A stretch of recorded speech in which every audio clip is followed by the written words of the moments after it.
In this lesson, we are going to take a look at how to mate two parts using the Coincident Mate.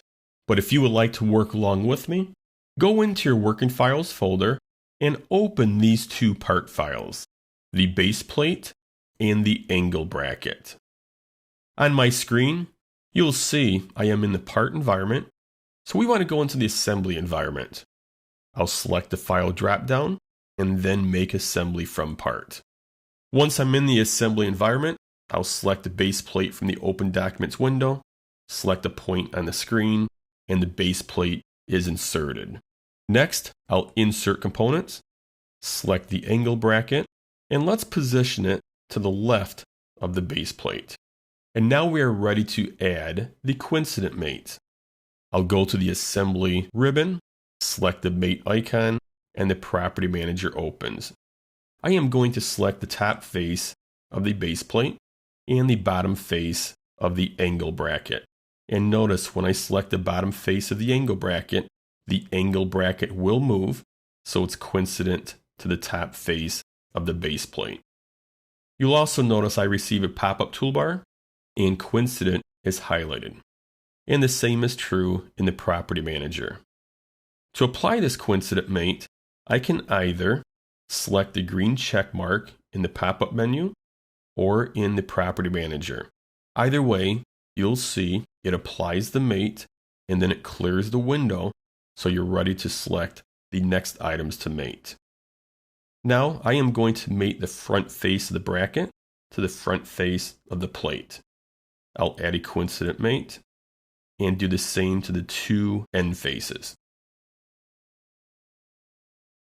Now, if we close out of the Property Manager, and if I try to move the bracket, notice the message I receive. The selected component is fully defined. It cannot be moved.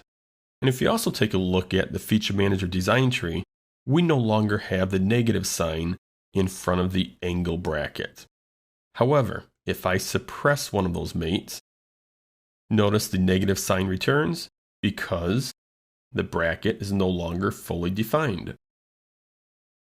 Now, I mated three faces in this example. It's also important to note that you can mate planes. So I am going to delete these three mates, move the bracket off the base plate. Now let's mate the front plane of the base plate to the front plane of the angle bracket. And we'll do that with a Coincident Mate.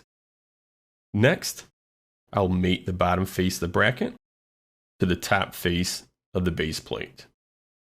And then the two end faces. So you see you can use planes to mate two components. So right now, we've taken a look at the use of planes and faces for mating components using the Coincident Mate. You can also mate edges and points.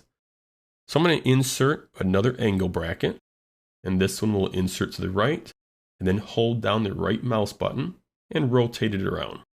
I'll begin by mating the bottom face to the top face with a Coincident Mate. And then mating this edge to this edge with a Coincident Mate. Now if I stop right there, you'll see the part can still move in this direction here based on the mates I've applied. So I'll select this edge and this edge, add a Coincident Mate, close out of the Mate Property Manager, and then collapse the Feature Manager design tree, and you'll see the two angle brackets are fully defined. So this will finish up our lesson on Coincident Mate, and now we're ready to take a look at another type of mate.